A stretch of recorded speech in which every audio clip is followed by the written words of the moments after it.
सोलापूरमध्ये आर्थिक वर्षाच्या शेवटच्या दिवशी प्रशासनाची धावपळ पुन्हा एकदा समोर आली आहे.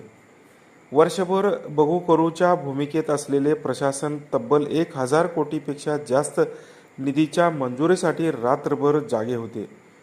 महावीर जयंतीच्या सार्वजनिक सुट्टीच्या दिवशीही जिल्हाधिकारी कार्यालय, जिल्हा परिषद, महानगरपालिका यासह सर्व प्रमुख शासकीय कार्यालये उशिरापर्यंत सुरू होती.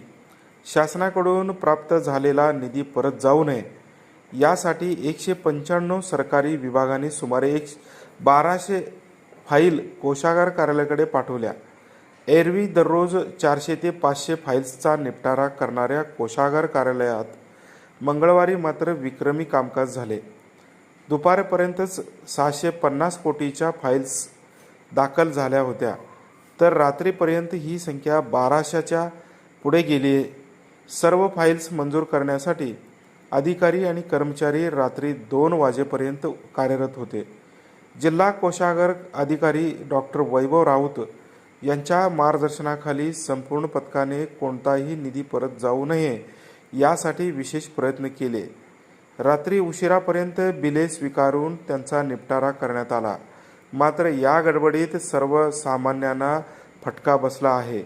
सुमारे 38,000 पेन्शनधारकांना एप्रिलच्या पहिल्याच दिवशी पेन्शन मिळणार नाही. तसेच सरकारी कर्मचारी आणि पेन्शनधारकांच्या जवळपास 400 कोटी रुपयांच्या पगार व पेन्शन वितरणाला 3 दिवसांचा विलंब होणार आहे.